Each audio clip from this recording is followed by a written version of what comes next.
Welcome. Thanks for coming.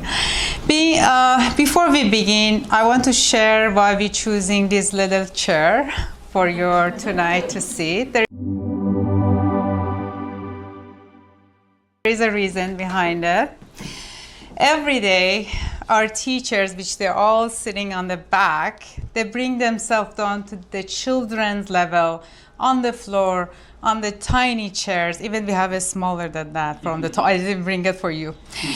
Even if they have a back pain, like knee pains or long days behind them, they still show up with the full hearts. They meet every child with love, patience, and dedication. Please help me to appreciate them with the warm round of applause. Thank you.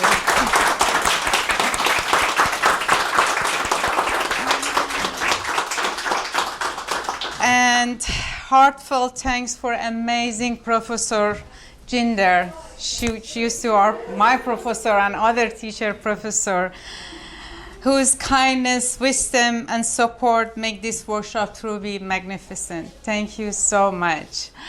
And we will starting a moment early. We will get the break. There is some finger foods available. It's mostly Persian taste. Yeah. I'm good. How are you? I'm happy to stay. Because a lot of parents expect that teachers should be teaching them, right? It's really important for them to understand. Children learn on their... Generally, I don't see a lot of people at this time of the night, but it is such a good feeling to see parents involved in their childcare life and also be engaging with the teachers. So a little bit about myself. My name is Jinder Verdi. I wear multiple hats. I teach at Seneca College. I am a grandmother. Sorry, I have 2 girls.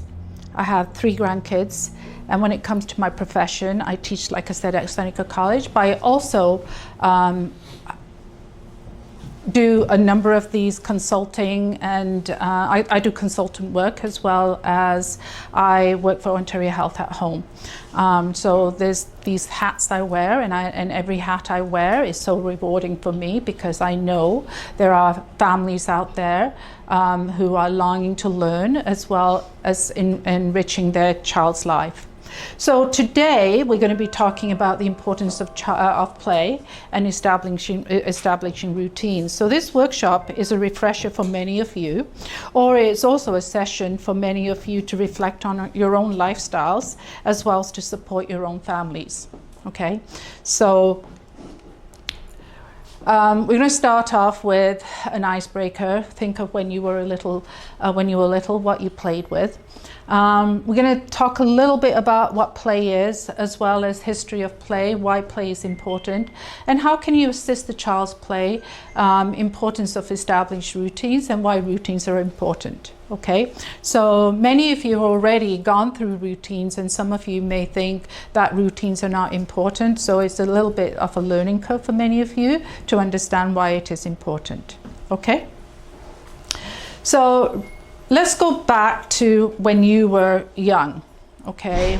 As far as you can remember, can you think of any experiences that you had enjoyed that you can think of that relates to how you played or what you played with? If you can just think back to when you were 4, 5, and think about what you played with and what joy it brought to you.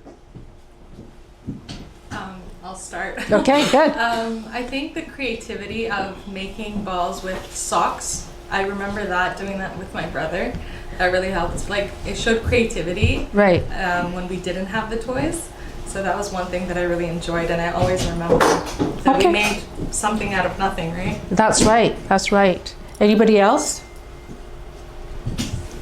Like a big cardboard box from like a refrigerator. They turn it into like a little fort or a house. Okay, so you use the box for multiple purposes. Yeah. Right. Anybody else? using pillows and blanket and make houses. Still Okay. my son is doing it the same at home. So he just put the pillow. This is my new house and new place. So you made tents and houses, make believe. Anybody else? I was playing soccer with my brother. Okay. I have older brothers, so all the time we were playing soccer, and until that I turned to 11. Yes, and after that my parents told me it's a girl. Right, yeah, right. Yeah. My childhood was like the generation. Most mothers go to work instead of staying home.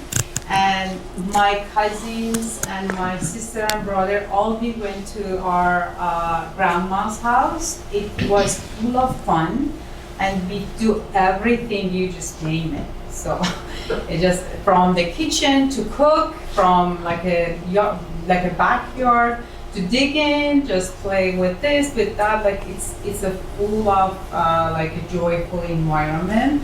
And yeah, I come from the generation, the women's going to the works for the full time, as my mom, my aunts, like they all working. So we had like kind of little daycares. Right, My grandma's house. Okay, all right. Anybody else? I feel like we're all sharing like unique things we used to play with and not necessarily just toys like everybody Right. else. But I remember I used to love driving, but obviously I was too small. So I would get like the lids of the pots and pans and pretend they were steering wheels and I'd just run around the house with them. Right, right. Get into all sorts of troubles. I was like, So you just hit the nail on the head, right? When you talk about unique ways. yeah. Play has changed in many ways, right? I remember when I grew up in England. I was born in East Africa, grew up in England, and remembering East Africa, Nairobi, I remember the fact that the soil itself, the red soil, I can remember the aroma of the soil. And every time it rains, I'm trying to think, oh my God, am I going to smell that aroma? So that brought a lot of joy to me. And often enough, when I talk about play, I usually think about where people come from, right? The countries they lived, and also I think about the way they were raised. Play, like I said, has changed. There's a lot of technology in play nowadays. There's not a lot of make-believe in plays. Like you said, you had the boxes, right? Play has changed in a way that we try to occupy children with toys to make sure that they are not left alone, but doing something with whatever time you have, because our lifestyles have changed so much that you need two people to be able to earn a living, to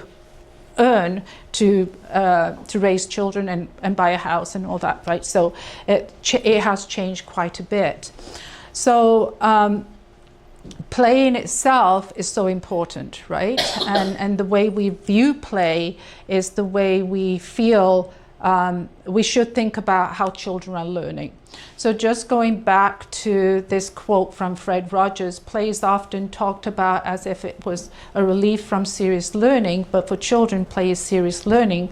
Play is the work of childhood. So as we go to work, we talk about how we work, and that's our work. But for children, play is work. Right? So when we talk about play as adults, why do you think you remember these particular play experiences? Why do you remember these experiences? There was something unique. Something unique, like you said. You enjoyed it, right? It's a remembrance of what you enjoyed and how you felt, right? Nostalgia. Pardon? Nostalgia. Nostalgia. Yeah. All right. Pardon? Creativity. Danger Creativity. zone. Danger zone. Seriously, these days parents very concerned about sometimes I'm having showing a classroom to parents and say, wow, the pencil crayon is so sharp. Come on, like the pencil crayon is not. I love the children are able to go to the mud, just use the hammer. Yeah. But like the new generation a little bit more cautious. But I love the dangerous zones that we would experience. As I said, going to the kitchen to do the tools, even working with cooking and Yeah. So, you know, gone are the days we were allowed to give children real tools, right? Given the society we're living in right now, there's always that fear that teachers go through that they are going to be sued. My teaching is all about real tools. I would prefer to give a child a hammer, a real hammer, than a plastic hammer. That's mine. And I'll tell you, I have 3 grandkids, and all of them have gone through real tools, real screwdrivers, real hammers, and so forth, right? And it's really important to understand they learn through real tools rather than the plastic tools. Okay? So what do these memories tell you about the importance of play? Your memories when you think back. They were the best times. They were the best times? Yeah. So tell me about that. I don't know, it was just so carefree, right? You got to use your imagination. You didn't really have to worry about anything at that time. So what's the difference now? There's a lot more to worry about, that's for sure. So what's the worry? Just Bills. well, don't get us started. But like, I don't know. I just feel like, yeah, I don't know. I think it's the media coverage The media coverage? makes it seem way worse than what it really is. And people like a good story. That's what it is. Yeah. Anything else, do you think? And honestly, a lot of parent shaming too. Like you do something you think is right, and then they're like, "Oh, too much TV, or not enough TV." Like there's Right. a lot of There's no shaming. winning. Yeah, there's no Right. winning. The other thing that's interesting is, like, if you think about it, I think we try to give our kids what we didn't have when we were younger. So we try to like push so many different toys and experiences on them, and yet, like my kid, when he gets a box from Amazon, he'll just play with the box. the whole time, Absolutely. right? Okay. So like I stare at all the expensive toys there, and I'm like, what's the point of that, right? Like he's using his imagination. But then on the flip side, if you were to say, well, I'm not getting you any toys, I'm only getting you boxes, then you're just like, you feel crappy as a parent, right? You're like, what am I doing here? Yeah, but just think about that, right? You already know that they're going to play with the box and not something that's in the box, right? Yeah. So isn't it important to put something in that box that they might like and use the box as a purpose for them to enjoy? I'm just saying, right? I know with my grandkids, birthdays, Thanksgiving, Easter, anytime there's a tradition, I will not give a toy. I refuse to buy a toy. And I will give them the money, and I will say, this is your money, you spend on whatever you like. And generally they save it. They just save it. But it's up to you, right? It's your opinion, your choice, what you do. But just think about what value do you give to a child. If you buy them the toy, they're going to use it for a couple of days and then put it aside. What's the value, right? In terms of what did you enjoy doing and how old were you at that time? What did you enjoy doing when you were playing? Like you talked about your experience. I enjoyed making stuff and just being creative. And I was only maybe 3 or 4, but I vividly remember it. Yeah. And Yeah. how much I enjoyed it, and well, it stayed in there, right? So Yeah, it's done yeah. something for sure. Yeah. Anybody else? You know, I couldn't see my face on that time, but now when I imagine those times that my dad played with me and tried to make some stuff with like tiny wires, now when I think about that time, I can just imagine a happy baby with a biggest smile that she could like create something, made something by her hands, and then think about the other stuff to make for the next time. Yeah, even now when I imagine that, I can like have a big smile for that. So what you're saying is there's a lot of imagination, creativity, right? Yeah. Which children I don't think have these days because of the toys that are out there, the media out there, right? What feelings do you associate with your memories? Happiness. Happiness? You got a big smile on your face. Happiness, the joy. Even those times that my brother hurt me a lot. He hurt you a lot. Yeah. Even those times when I think about it, I say, oh, I enjoyed and I wish that they could come back. And Those memories came back. Yeah, do Yes, them again. yes, yes. Anybody else? Take me back. Take you back. Yeah, those were enjoyable memories. Yes, yes. So what was your sense of time at that time? None. None? None, yes. There wasn't, was there? No, you just went along with what was there for you, right? And what skills and competencies were a part of the experience that have influenced you today?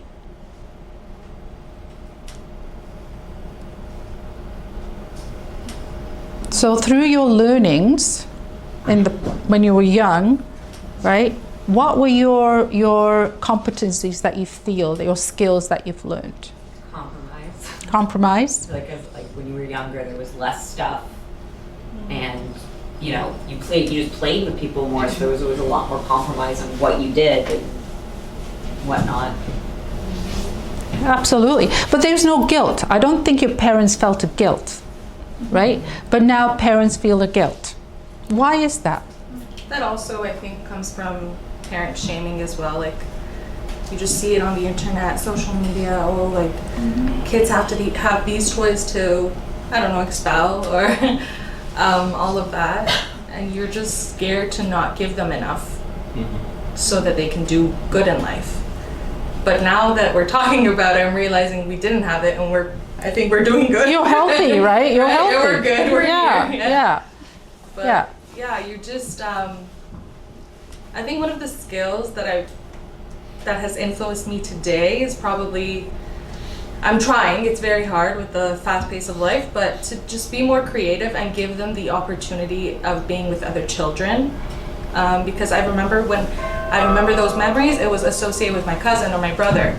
And I feel like right now, because most of us like maybe have one child, I really want to incorporate her time into with other children as well. So you want to create a lot of more socializing with peers. Exactly, Right. So the common elements, spending time outdoors with nature and animals, right? So I usually reflect back to my students at the college, and I'll say, so I can basically tell where you're from, right? I can basically tell how old you are. When they start talking about Cabbage Patch Dolls, I can tell they have kids, they're born around 1984, and the countries that I hear a lot of them talking about. They play it in the fields. They play it, climbing trees. I can generally say that they have a very grounded experience, right? And you can relate to nature and animals at that time. You can relate to animals and nature. Being inventive, transforming found objects into. So you used a lot of your imagination, creativity, and you took risks, right? And I find through my years of teaching at Seneca College, as well as experiencing working with childcare staff, I find teachers are really scared to take risks, right? And one of those reasons is they don't want to be sued, or the daycare doesn't want to be sued. However, looking at the parents right now, they're really bubble wrapping the children. They're not allowing children to take risks. And I know with many of you, you took risks, right? We take risks every day. In our lives, we get into the car, we're taking a risk. We ice skate, we're taking a risk, right? There's a lot of risks that we take, and unfortunately, we're not allowing our children to take risks. And if you allow children to take risks, what happens is they learn through those emotions what it is like, right? Any comments? I think sometimes it can be hard because, like, yes, we did take those risks as children, and sometimes they weren't so positive. So you want to kind of protect your child from those experiences that were a little negative. Yeah. So I don't know. It's finding that balance for sure, but it's hard, right? When it was a pretty bad experience as a kid for yourself. So. Yeah. So what I've seen, even with teachers, they've taken risks in their life, but when a child falls down, oh my God, you've fallen down, right? So they're scared because the parent will come and say, you know, did you not look after my child? Did you not supervise? Wasn't there enough supervision? You know, why did you allow my child to do this? There's always that kind of conversation happening, and it's all about how children are able to take control of their emotions, right? Learning about their emotions, what it feels like to hurt, what it feels like to feel the pain. I'm not saying you need to do that to make sure, but it's just going through those stages. What is it like to feel? I have a friend, she also worked at Seneca College. She worked for the Ministry of Education, and her father passed away a few years ago. And I said to her, you know, Lynn, I feel the pain of your father more so than I can see you. Like, and I was crying at her father's funeral, and she says we were told not to cry when she was younger, right? And I said, oh, okay. So it's how you've been raised to be able to express those emotions. And even to this day, when she's in pain, she won't express it. She keeps it within, and I don't feel that's healthy. Yeah. I know what that's like. You know what? Do you want to express that? I'm like very emotional, so anytime I get worked up or like I start arguing, I usually go start crying right away. And when I grew up, my mom's like, "Why are you crying? You don't need to cry." And I'm like, I can't control it. So I've just always been shamed for it. So I'm embarrassed, like I hide it. Yeah. I definitely feel that too. Yeah. I'm just like that. And I remember I was about 8 actually. And we were just playing with a couple of friends, and we were moving that day. And I decided to jump from like this much height onto the ground, and I ended up breaking my leg. I did not feel anything, the pain, I was just scared. But the moment I saw my dad running, like with rage to me, the scare that like caught me, and from then I didn't play, I didn't go outside, I just stopped doing everything, because when you give that reaction to a child, they get scared. They won't do it again. Scared, they won't go play again. And he still does it to this day with my daughter, and I fight with him. I'm like, just let her be. Yeah, just let her learn through those experiences, right? So having lots of time to explore without adults' interference, so really allowing the children to play on their own. Right, and the materials at this center allows them, this processes with the Montessori teaching, this process, there's a process they go through in terms of the learning that takes. For instance, they, in order to build that fine motor skill in using a sponge and squeezing the sponge, they have to go through a process, right? So really learning about that. And you don't need an adult to be there at all times. So there's a place and a time when the adult should be involved. Getting messy, dirty, and sometimes into mischief, and children do that, right? I've been to centers where I've heard parents complain about their child getting dirty, right? What gave you the right to have my child play with paint? Or why is my child playing in sand? He's got sand in the child's hair. So there's always that kind of conversations that the staff have difficult time dealing with, but the parents are not understanding that the child is playing and they're learning through play, right? So my grandkids, and I'll tell you, the three of them, I have a blended family. My older two grandkids, their father is Nigerian. My younger grandchild is Jamaican. And I've told my granddaughters that you let them play. If they get sand in their hair, you'll wash it out, because even if you think about the black hair, it's difficult to get sand out. So it can be washed, paint can be washed, sand can be taken out of the hair, right? So let the child experience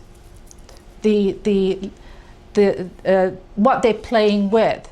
If they really want to squish and smudge the paint, let them feel that, right? So it's really important to understand they're doing this because they want to learn, they're curious.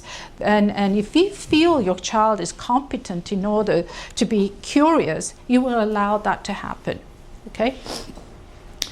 Working alone or with others, solving problems and resolving conflicts. And it's really important that you understand that The teachers are there to help resolve the problems, but they're not going to solve the problems, right? It's important also yourself, when you're working with your child, don't solve the problems for them. They should be able to solve them on their own. If two children are fighting, you step between and you say, okay, what are we going to do about this, right? You both can't have the same toy. What are we going to do about it? So allow them to solve that problem. So being involved is in a meaningful work, often with adults. So when I talk about there is time and place when the parent should be involved, choose that time. If they're happy playing on their own, allow them.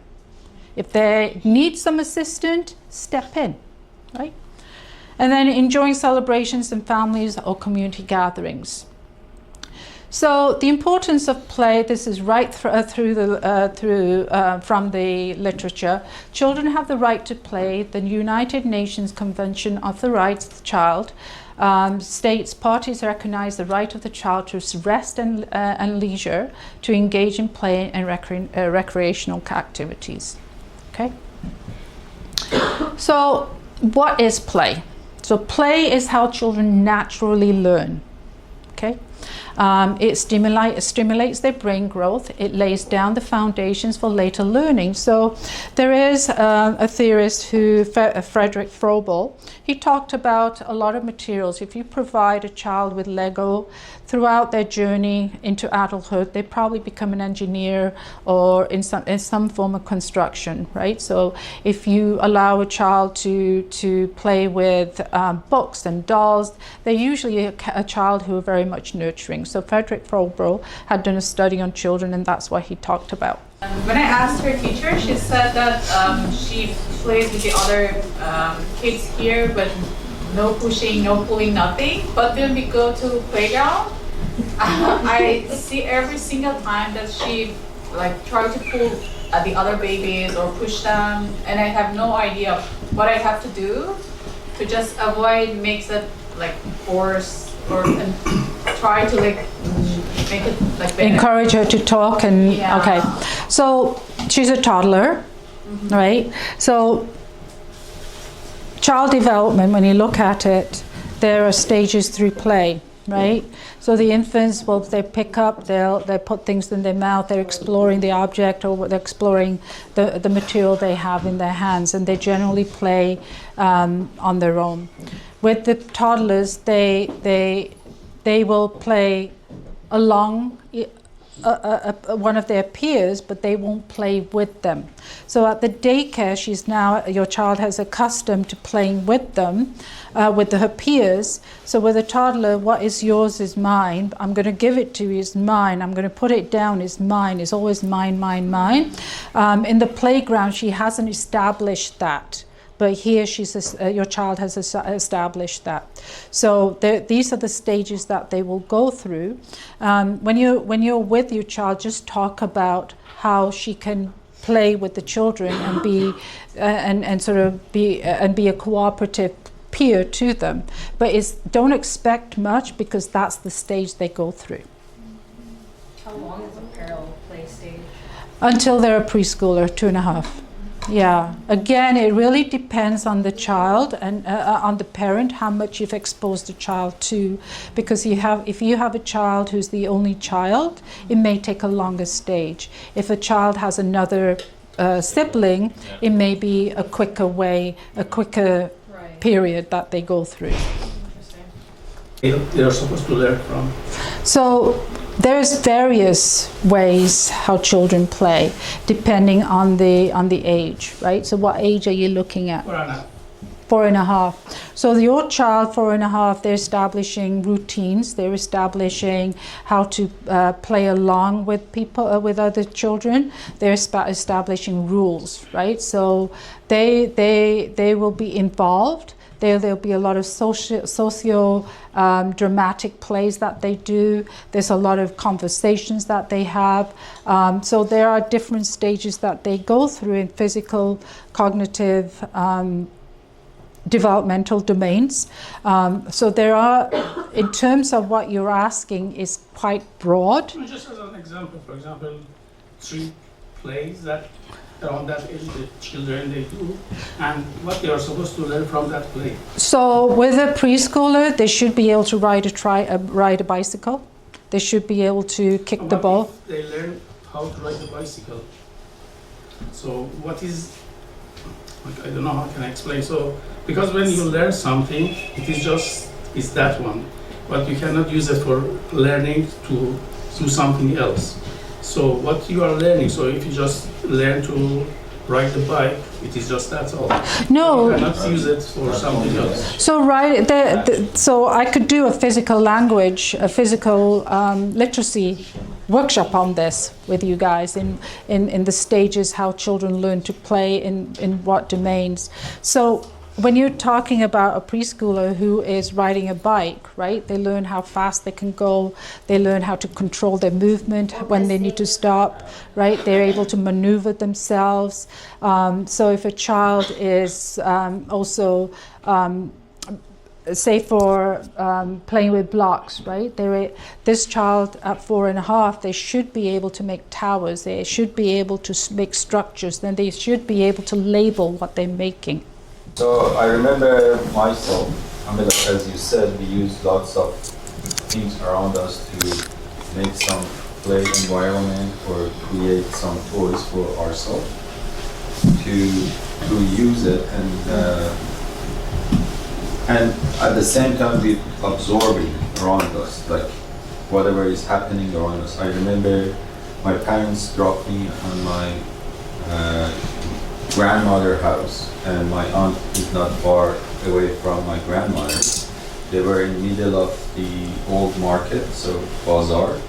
So, and because my cousins were in my aunt, so I tried to, get there to my aunt's place to play with them. So if you walk normally, it usually takes you 3 to 5 minutes to get there, but it takes me maybe 2 hours because shop by shop I was staying and watch what they're doing, what they're making, and so on. So it's like a field trip for me every single time they drop me there. But nowadays, our children is very attached to technology. So it's more attractive. I understand there is games in it and so on, so on, so. But they're missing the point. They're missing their environment. They're missing their, the things. They don't get into nature. They don't get into experience things around them. So what would be the solution to sometimes merge them from that attractive technology to get them hands-on with what we're talking about? So I know routine works, but not always. Yeah, so I think the parents need to change their habits, right, of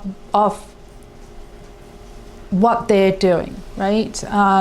I know the weekends are always busy for parents. You got to do the grocery shopping, you got to do the laundry, you got to do the cooking, you got to do you have routines, you have to do all your chores. So on the weekends, it's really important that you change your habits in terms of establishing a time that you go for walks with them, whether it's the winter, the summer, the fall, establishing the outdoors more so. And I always encourage my students at Seneca, whatever you can do indoors, you should be able to do outdoors, right? I talk about my grandkids. So you have to enjoy doing outdoor activities in order to establish that with your children. If you do not enjoy outdoor activities, your children are not going to enjoy it. So taking at least an hour of your time and taking the children out in this beautiful trails. Parents and teachers, I want to say thank you to Mrs. Gender for having nice and informative workshop tonight. So we give her another round of applause. Oh, thank you.